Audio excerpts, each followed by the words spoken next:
തൃശ്ശൂർ പൂരം മനഃപൂർവ്വം കലക്കി എന്നുള്ളതാണ് കേട്ടോ. അതായത് ഉന്നത പോലീസ് ഉദ്യോഗസ്ഥരുടെ സപ്പോർട്ടോടുകൂടി ഈ അവരെ വഴി കലക്കി എന്നുള്ളതാണ്. യഥാർത്ഥത്തിൽ അന്ന് അവിടെ ഉള്ള കമ്മീഷണർ പോയി ആവശ്യമില്ലാതെ കയറി എത്തി ഇടപെട്ട് അത് നാശമാക്കിയെന്നുള്ളത് സത്യമാണ്. അത്ര നാശമാക്കിയിട്ടുണ്ട്.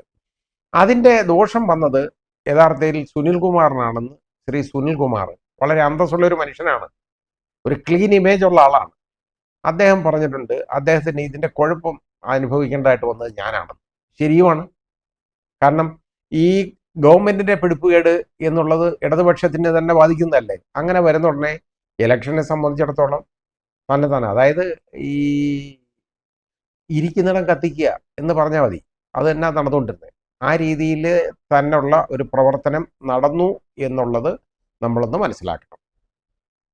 പിന്നെ ഇപ്പൊ അങ്ങനെ വന്നപ്പോൾ അതിന്റെ ഏറ്റവും വലിയ ഒരു പ്രശ്നം എന്ന് പറയുന്നത് അത് യഥാർത്ഥത്തിൽ പരോക്ഷമായി CPM BJP സഹായിക്കല്ലായിരുന്നു എന്ന് നമ്മൾ നോക്കിയാൽ മതി. അഥവാ ഇങ്ങനെ ഇത് മനഃപൂർവ്വമായിട്ട് പൂരം കലക്കിയെന്ന് പറയുന്നത് അത് യഥാർത്ഥത്തിൽ മനഃപൂർവ്വമാണ്. ഒരാവശ്യമില്ലാതെ പോലീസുകാർ കയറി ഇടപെട്ടതാണ് അതിനകത്ത്. അതായത് അവിടെ ചെന്ന് ശല്യം ഉണ്ടാക്കി ലൈറ്റ് ഓഫ് ചെയ്യുന്നു, ആളുകളെ തടയുന്നു. പിന്നെ അത് കൂടാതെ അവിടെ വാദ്യമേളം തന്നെ നിർത്തി വെപ്പിക്കുന്നു. ഇത് നമ്മുടെ വെടിക്കെട്ടുണ്ടല്ലോ അത് തടയുന്നു. അതൊക്കെ ഒരുപാട് താമസിക്കുകയൊക്കെ ചെയ്ത് പിന്നെ അതിൻ്റെ മുഴുവൻ ശോഭ കെട്ടുപോയി എന്നുള്ളത്. തൃശ്ശൂർക്കാരെ സംബന്ധിച്ചിടത്തോളം ഈ പൂരം അവരുടെ ഒരു വികാരമാണ്. അത് തടയുമ്പോൾ അത് വലിയ പ്രശ്നം ഉണ്ടാവും. അപ്പം അങ്ങനെ ഉണ്ടായപ്പോൾ അത് യഥാർത്ഥത്തിൽ ഗുണം ചെയ്തത് ശ്രീ സുരേഷ് ഗോപിക്കാണ്. അതിനൊരു സംശയമില്ല. വന്നു, അദ്ദേഹത്തിന് അതിൻ്റെ പ്രയോജനം കിട്ടി. ഇനി ആ പ്രയോജനം കിട്ടിക്കഴിഞ്ഞിട്ട് അതിൻ്റെ നടപടി എന്താ നമ്മൾ നോക്ക്. അതിനകത്ത് ഒരു അന്വേഷണം നടത്തി 1 മാസത്തിനകം റിപ്പോർട്ട് കൊടുക്കണമെന്ന് പറഞ്ഞു. ഇതുവരെ ഈ റിപ്പോർട്ട് എവിടാന്ന് അറിഞ്ഞുകൂടാ, അന്വേഷണം എവിടാന്ന് അറിഞ്ഞൂടാ, എന്താണെന്ന് അറിഞ്ഞൂടാ, ഒന്നുമില്ല. അത് ആ രീതിയിലേക്ക് പോയി. ഇതിന് യഥാർത്ഥത്തിൽ ഇത് നമ്മൾ കൂട്ടി വായിക്കേണ്ടത് അവിടെ BJPയോടൊപ്പം യഥാർത്ഥത്തിൽ നിന്നു എന്നുള്ളത് ഏതാണ്ട് ശരിയാണ്. അതിന് കാരണമുണ്ട്, പല കാരണങ്ങളും. ഒന്ന്, മുഖ്യമന്ത്രിയുടെ മകളുടെ പേർക്കുള്ള വളരെ ഗുരുതരമായ ആരോപണം. അതിനെ സംബന്ധിച്ച് ED അന്വേഷണം ഒക്കെ വന്നു. മുഖ്യമന്ത്രി ഇട്ട് ഞെരുക്കി കേട്ടോ, ആ രീതിയിലുള്ള ഒരു പണി ചെയ്തു. അപ്പോൾ അതിൽ നിന്ന് ഊരിയെടുക്കണം. അതിന് പ്രത്യുപകാരമാണ് ഇത് എന്ന് പറഞ്ഞു കഴിഞ്ഞാൽ നമുക്ക് യഥാർത്ഥത്തിൽ സംശയിക്കാവുന്നതേ ഉള്ളൂ ആ കാര്യം. പിന്നെ അതുപോലെ തന്നെ നമ്മൾ കണ്ടു, ഇപ്പം കരുവന്നൂരൊക്കെ അങ്ങ് EDക്കാർ കയറി ഇറങ്ങി വന്ന ഇപ്പൊ EDയുടെ പൊടി പോലും കാണാനുണ്ടോ കരുവന്നൂര്? ഇപ്പൊ കരുവന്നൂരും വേണ്ട, ഒന്നും വേണ്ട EDക്ക്. പ്രധാനമന്ത്രി വരെ പോലും കയറി ഇടപെട്ട് പറഞ്ഞാണ് ഓരോ കാശുകാരൻ്റെ വീട്ടിൽ എല്ലാവരുടെയും പൈസ ഉടനെ വാങ്ങിച്ച് പിടിച്ച് കൊടുക്കുന്നു ED. ഇതുവരെ നമ്മളൊന്നും കണ്ടില്ലല്ലോ ഈ കൊടുക്കുന്നൊന്നും. ഇപ്പൊ കരുവന്നൂര് വേണ്ട. അതേപോലെ തന്നെ ഇപ്പൊ മുഖ്യമന്ത്രിയുടെ മോളുടെ പേര് എന്തോ ഇതിപ്പം CMRL കുന്തം കുടച്ചക്രം എന്നൊക്കെ പറഞ്ഞുകൊണ്ട് പോയതല്ലേ. എന്ത് ഒന്നുമില്ലല്ലോ, ഒരു കാര്യമില്ല. ഇതെല്ലാം അങ്ങ് പോയി. അപ്പൊ അതിന് ചില കാര്യങ്ങൾ ഉണ്ടെന്ന് നമ്മൾ സംശയിക്കാവുന്നതാണ്. പക്ഷെ അതോടൊപ്പം നമ്മൾ കൂട്ടി വായിക്കേണ്ടത് ശ്രീ EP ജയരാജൻ.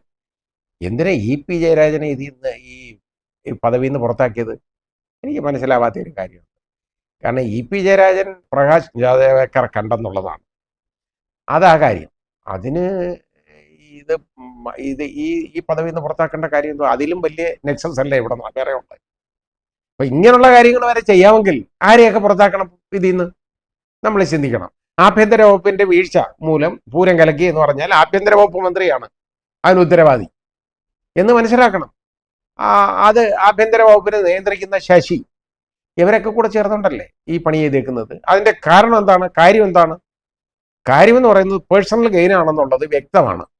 അപ്പോൾ ആ രീതിയിലേക്ക് ഉള്ള ഒന്ന് ചിന്തിക്കേണ്ടതുണ്ട്. അത് ശ്രീ അൻവർ തുറന്നുവിട്ട ഈ ഭൂതം ഉണ്ടല്ലോ, കുടത്തിൽ നിന്ന് തുറന്നുവിട്ട ഭൂതം, അത് വളരെ വളർന്ന് ഇങ്ങനെ വികസിച്ച് പടർന്ന് പന്തലിച്ചുകൊണ്ടിരിക്കുകയാണ്. അതിനി എവിടെയൊക്കെ ചെന്ന് നിൽക്കും എന്നുള്ളതിനെ കുറിച്ച് അറിയാൻ പാടില്ല.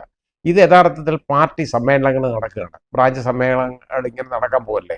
അതിങ്ങനെ നടത്ത ആ ടൈമിലാണ് ഈ കയറി അടിച്ചേക്കുന്നത്. കാരണം ഇതെല്ലാം ചർച്ചയാവും.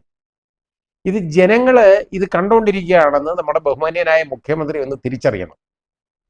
നിങ്ങൾക്ക് വേണ്ടായിരിക്കും, നിങ്ങളുടെ കാലം കഴിയാറായി കാണും. പക്ഷേ ഈ പാർട്ടിക്ക് ഇത് വേണ്ടേ? അതൊന്ന് ചിന്തിച്ചോളൂ നമ്മുടെ ബഹുമാന്യനായ മുഖ്യമന്ത്രി, അതൊന്ന് മനസ്സിലാക്കണ്ടേ? അപ്പോൾ ഇത് ഈ അന്വേഷണം എന്ന് പറയുന്നത് എന്തോ ഉള്ള കണ്ടില്ലേ, നമുക്ക് അന്വേഷണം നടത്താൻ പോകുന്നു. എന്തു അന്വേഷിക്കുന്നേ? യഥാർത്ഥത്തിൽ ഒന്നുമില്ല അന്വേഷിക്കാൻ. നമ്മുടെ ഉള്ളി പൊളിച്ചോലിരിക്കും, ഒരു കാര്യമില്ല അന്വേഷിക്കാൻ. അവസാനം ഇതിലുള്ള ആളുകൾക്കൊക്കെ ഒരു ക്ലീൻ ചിറ്റ് കൊടുക്കാൻ വേണ്ടിയുള്ള പണിയാണ് ഈ ചെയ്തു വെച്ചേക്കുന്നത്. ഈ സുജിത് ദാസിനെതിരെ ഇത്രത്തോളം ആരോപണം ഉണ്ടായിട്ട് അയാളെ ഇന്നുവരെ സർവീസ് സസ്പെൻഡ് ചെയ്തിട്ടില്ലല്ലോ. അല്ല, ഹീ സ്റ്റിൽ കണ്ടിന്യൂസ് ആണ്, അയാൾ കണ്ടിന്യൂ ചെയ്തുകൊണ്ടിരിക്കുകയാണ്. അയാളെ അവിടുന്ന് മാത്രം മാറ്റി എന്നുള്ളതേ ഉള്ളൂ. കാരണം അത് പത്തനംതിട്ട ജില്ല ഒന്ന് രക്ഷപ്പെടുത്താൻ വേണ്ടി അങ്ങനെ പണി ചെയ്തിട്ടുണ്ട്, അത് കുഴപ്പമില്ല. പക്ഷേ ബാക്കി ഇത്രയും ഗുരുതരമായ ആരോപണങ്ങൾ ഉണ്ടായിട്ടും ഏതാണ്ട് അയാൾ കൺഫെഷൻ നടത്തിയിട്ടും, എക്സ്ട്രാ ജുഡീഷ്യൽ കൺഫെഷനാണ് കൊടുത്തത്, നടത്തിയിട്ടും അയാൾക്കെതിരെ വേറെ നടപടിയൊന്നും ഇതുവരെ ഉണ്ടായിട്ടില്ല, നമ്മളാരും കണ്ടിട്ടില്ല. എന്നിട്ട് കുറേ അന്വേഷണം, ഇതെല്ലാം അങ്ങ് അന്വേഷിക്കുന്നതാണ്. ആ ആ എല്ലാം അന്വേഷിക്കും. അതായത് ADGPക്ക് ഇതിനുള്ള അന്വേഷണം നടത്തുന്നത് അതിൻ്റെ കീഴിലുള്ള ഉദ്യോഗസ്ഥരാണ്. ആ രീതിയിലാണ് നമുക്ക് ഈ ഉള്ള ഒരു കാഴ്ചപ്പാടാണ് ഈ കാണുന്നത്. ഇത് ഇനിയെങ്കിലും ഈ ജനങ്ങളെ ഇതേപോലെ വിഡ്ഢികളാക്കാൻ ശ്രമിക്കരുത്. ജനങ്ങളൊന്നും മണ്ടന്മാരല്ല എന്ന് നമ്മുടെ ബഹുമാന്യനായ മുഖ്യമന്ത്രി തിരിച്ചറിയണം.